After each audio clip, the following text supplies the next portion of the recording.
Cultivate growth, don't limit. தேங்கிடாது வளருங்கள். Hi, this is Soumya and fixed mindset versus growth mindset.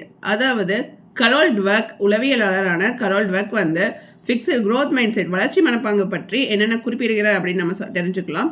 அதாவது fixed mind set எப்படின்னா, நமக்கு ஒரு தோல்வி, நம்ம ஒரு விஷயம் ஒரு செயலை வந்து செய்யும் போதோ, புதிதாக ஏதேனும் ஒரு கற்றல் வந்து நிலைப்பாட்டில் இருக்கும் போதோ, அல்லது ஒரு மொழியை கற்றுக்கொள்வதோ, அல்லது கணிதம் கற்றுக்கொள்வதோ, அந்த மாதிரி அல்லது செய்யக்கூடிய எந்த வேலையாக வேணால் இருக்கலாம். அப்போது அதில் ஒரு தொய்வு ஏற்படும் தருணத்தில் இந்த வேலை வந்து நமக்கு இனிமேல் வந்து அடுத்த கட்டத்தை நோக்கி நம்ம நகர்த்த முடியாது, நமக்கு விடை காண முடியவில்லை. அப்போது நம்ம இவ்வளோதான் அப்படின்னு சொல்லிட்டு நம்ம ஃபிக்ஸ் பண்ணிவிட்டு நமக்கு இதுக்கு மேலே தெரியாது அப்படிங்கிற ஒரு மனநிலை, நம்ம அப்போ தோல்வியை வந்து அக்செப்ட் பண்ணிக்கக்கூடிய ஒரு மைண்ட் செட்க்கு வந்து நம்ம நகர்த்தப்படுறோம்.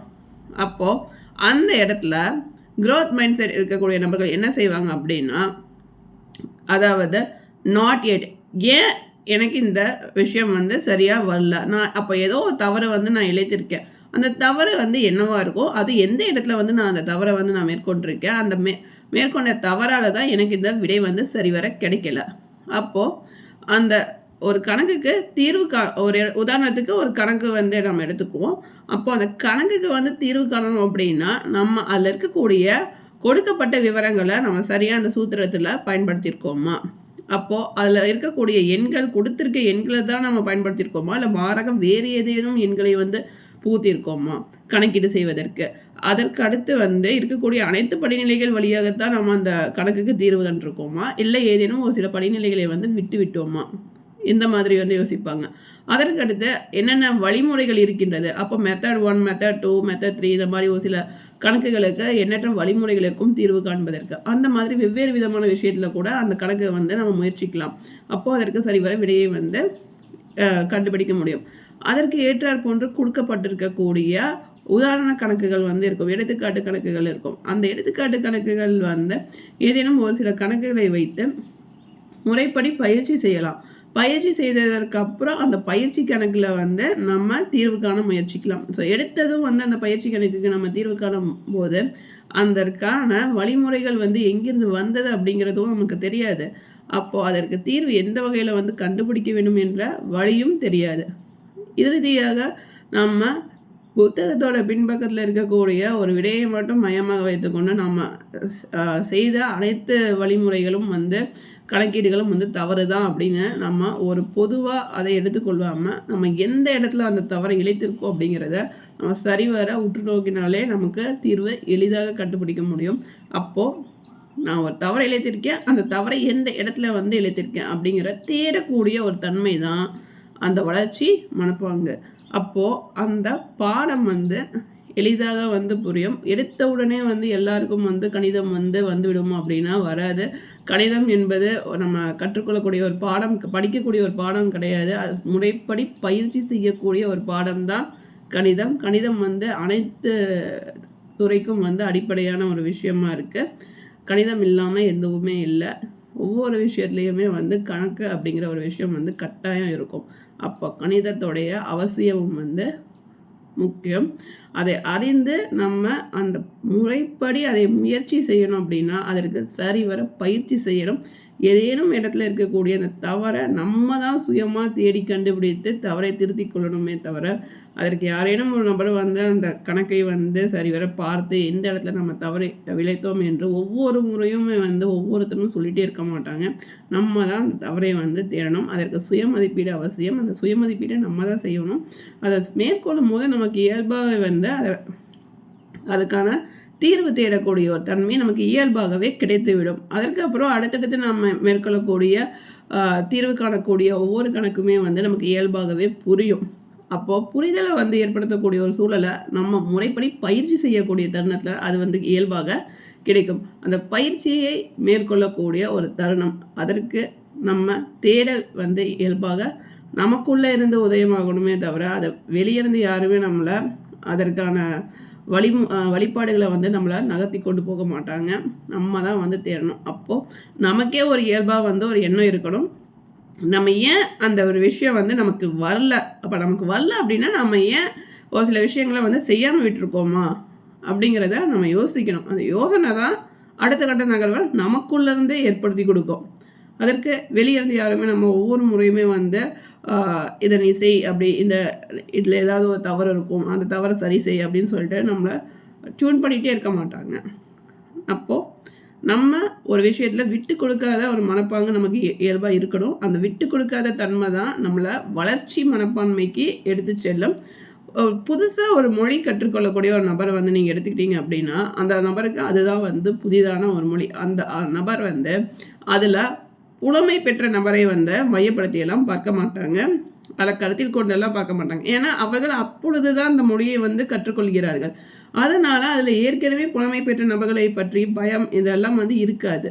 அதனால் ஒவ்வொரு விஷயத்தையும் அதில் இருக்கக்கூடிய ஒவ்வொரு சொல்லையும் வந்து புதிதாக தான் அவர்கள் வந்து கற்றுக்கொள்கின்றனர். அந்த சொல்லுக்கு என்ன பொருள் என்பதை தன்னோட மொழியில் வந்து மொழிபெயர்த்து கற்றுக்கொள்ளக்கூடிய சூழல் வந்து அந்த நபர் வந்து இருப்பாங்க. அதனால் ஆரம்ப கட்டத்தில் அந்த நபர் வந்து அந்த மொழியை வந்து கற்றுக்கொண்டு அதில் இருக்கக்கூடிய எழுத்துக்களை எல்லாம் கற்றுக்கொண்டு அந்த எழுத்து கூட்டி அந்த மொழியை வந்து அந்த சொற்களை எல்லாம் வந்து வாசிக்கும்போது ஒரு கட்டத்துக்கு அப்புறம் தான் வந்து அந்த நபர் அதில் புலமை பெறக்கூடிய தன்மைக்கு நகர்த்தப்படுவார். ஆரம்பத்தில் வந்து இலக்கணத்தோட வந்து ஒரு பேச்சு, அதாவது எழுத்து வழக்கில் வந்து பேசிட முடியுமா அப்படின்னா கிடையாது.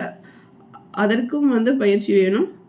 அதே நேரத்தில் பேச்சு வழக்குக்குமே வந்து அந்த மக்களின் பேச்சு வழக்கு, வட்டார வழக்குக்கு ஏற்றார் போன்று பேசணும் அப்படின்னா அதற்கும் பயிற்சி அவசியம். அப்போ அந்த பயிற்சிக்கு கற்றல் நிலையில் நீண்ட காலம் வந்து ஏற்படுகின்றது. அந்த நீண்ட கால நினைவு ஒரு கட்டத்தில் வந்து எளிமையான ஒரு விஷயத்தை வந்து ஏற்படுத்தி கொடுக்கும். அதற்கும் வந்து பின்னாடி நம்ம ஏற்கனவே ஒரு நியூரோபிளாஸ்டிசிட்டி அப்படிங்கிறத பற்றி நம்ம தெரிந்து கொள்ளும் போது மூளை எப்படி செயல்படும் அப்படிங்கிற ஒரு விஷயத்தை பார்த்தோம்.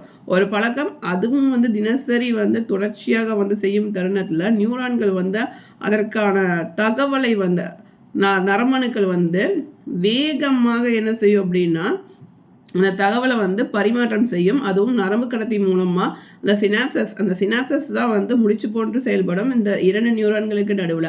அப்போது அந்த முடிச்சு வந்து பலப்படும். அந்த பலப்பட்ட முடிச்சு வேகமாக அந்த தகவலை வந்து கடத்தும். அதனால தான் ஒரு சிலர் வந்து ஒரு சில துறையில் வந்து சிறந்து விளங்குவதற்கு பின்னால் அவர்கள் தினசரி செய்யக்கூடிய அந்த பயிற்சி அதுவே அவர்களுக்கு வந்து அதி நுண்ணறிவு திறனை அந்த துறையில் வந்து அவர்களுக்கு ஏற்படுத்தும். அதற்கு காரணம் அவர்கள் பல நாள் பயிற்சி இல்லை, நீண்ட கால பயிற்சியின் மூலமாக அவர்கள் ஒரு நுணுக்கத்தை கையாண்டிருப்பார்கள், நுணுக்கத்தை தெரிந்து வைத்திருப்பார்கள். அந்த நுணுக்கம் தான் அவர்களுக்கு அந்த துறையில் சிறந்து விளங்குவதற்கான மனநிலையை வந்து ஏற்படுத்தி கொடுத்துருக்கோம். அப்போது நம்ம க்ரோத் மைண்ட் செட்க்கு காரணம் வந்து என்ன அப்படின்னா, நாட் எட் அப்படிங்கிற ஒரு விஷயத்தை வந்து நம்ம கல்டிவேட் பண்ணணும். எந்த ஒரு விஷயமா இருந்தாலும் சரி, நான் அதில் வந்து ஒரு கான்ஃபிடெண்ட்டாக அந்த விஷயத்தில் இருக்கக்கூடிய தவறுகள் ஏற்பட்டாலும் அந்த தவறை திருத்தி கொண்டு அடுத்த கட்ட நகர்வை ஏற்படுத்தி கொள்வதற்கான முயற்சிகளையும் சரிவர மேற்கொள்வேன். அதற்காக எண்ணற்ற பயிற்சிகள் இருந்தாலும் காலத்தை ஒதுக்கி நேரத்தை ஒதுக்கி அதற்கேற்ற முறையான பயிற்சியை பெறுவேன் என்ற ஒரு சிந்தனையை வந்து பலப்படுத்தி கொள்வது தான் வெற்றியோடைய வளர்ச்சியோடைய அடித்தளமாக விளங்கக்கூடிய ஒரு விஷயம் அப்படின்னு கரோல் டுவெக் என்பவர் முன்வைக்கிறார். இந்த கரோல் டுவெக் வந்து ஸ்டான்ஃபோர்ட் உளவியலாளர். இவர் தான் அந்த வளர்ச்சி மனப்பான்மை பற்றி கருத்துக்களை தெரிவிக்கின்றார். இன்றைக்கி நாம் வளர்ச்சி மனப்பாங்கு அப்படின்னா என்ன நம்ம பார்த்துருக்கோம். அந்த வளர்ச்சி மனப்பாங்குக்கு மிக முக்கிய அடித்தளமாக இருக்கக்கூடிய ஒரு விஷயம் என்னென்னா க்ரோத் மைண்ட் செட். எந்த ஒரு விஷயமா இருந்தாலும் நம்ம அந்த செயலை வந்து மேற்கொள்ள போகிறோம். எந்த இடையூறு நடந்தாலும் ஒரு தவறே நடந்தாலும் அதை சரி செய்துவிட்டு அடுத்த கட்டத்தை நோக்கி நம்ம நகரணும். அதற்கான விஷயங்களை நம்ம மேற்கொள்ளணும் அப்படிங்கிற ஒரு எண்ணம். அதற்கு எந்த ஒரு நிலைப்பாட்டை எந்த ஒரு விஷயத்துலையுமே வந்து ஒரு ஃபிக்ஸ்டாக ஒரு விஷயத்தை பூத்தி வைக்காமல் அடுத்த நகர்வை வந்து ஏற்படுத்தி கொள்வதற்காக மாற்றங்களை வந்து விரும்பக்கூடிய ஒரு நபராக இருக்கணும். நம்ம தவறு இழைத்தால் வந்து அந்த தவறை திருத்துவதற்கு மாற்றம் கட்டாயம் அவசியம். அந்த ஒரு முன்னெடுப்பு தான் அடுத்த கட்டத்தை நோக்கி நகர்த்தும். ஓகே, நம்ம அடுத்து வேறொரு காலனியில் நம்ம இன்னொரு விஷயத்தை பற்றி நம்ம டிஸ்கஸ் பண்ணலாம். நீங்கள் இது வரைக்கும் சேனலுக்கு சப்ஸ்கிரைப் பண்ணணும் மறக்காமல் சேனலுக்கு சப்ஸ்கிரைப் பண்ணிட்டு நோட்டிஃபிகேஷன் பெல் ஐக்கானை வந்து கிளிக் பண்ண மறக்காதீங்க. அப்போ தான் நான் அடுத்து பதிவேற்றம் செய்யக்கூடிய காணொலியோட நோட்டிஃபிகேஷன் உங்களுக்கு கிடைக்கும். அடுத்த காணொலியை சந்திக்கும் வரை உங்களிடமிருந்து விடைபெறுவது சௌமியா. இந்த வீடியோ பிடிச்சிருந்தால் லைக் பண்ணுங்கள். இது யாருக்கு யூஸ்ஃபுல்லாக இருக்குமோ அவங்களுக்கு ஷேர் பண்ணுங்கள். எப்பவுமே ஒரு விஷயம் தனக்கு வரல, நான் அவ்வளோதான் அப்படின்னு சொல்லிட்டு இருக்கக்கூடிய நபர்களுக்கு இது மிகவும் முக்கியமாக பொருந்தக்கூடிய ஒரு விஷயம். ஸோ அப்போ அவங்க வந்து தங்களுடைய மனநிலையை மாற்றி க்ரோத் மைண்ட் செட் நோக்கி அவர்கள் நகர்வார்கள். அது கணக்கு பாடமாக இருக்கலாம், அல்லது அறிவியலோ, மொழி பாடங்களோ, சமூக அறிவியலோ, அல்லது பள்ளி பாடங்களோ, அல்லது கல்லூரி பாடங்களோ, அல்லது செய்யக்கூடிய வேலையோ, எந்த துறையாக வேணால் இருக்கலாம். எந்த துறையிலையும் வந்து ஒரு நபர் சிறந்து விளங்கணும் அப்படின்னா அதற்கு அந்த நபர் முன்னெடுக்கக்கூடிய ஒரு விஷயம், எந்த நிலையிலும் தான் எடுத்து வச்ச காரியத்திலிருந்து பின்வாங்கக்கூடாது.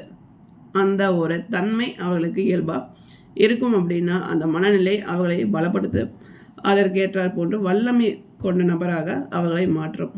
நன்றி. பாய். தேங்க்ஸ் ஃபார் வாட்சிங்.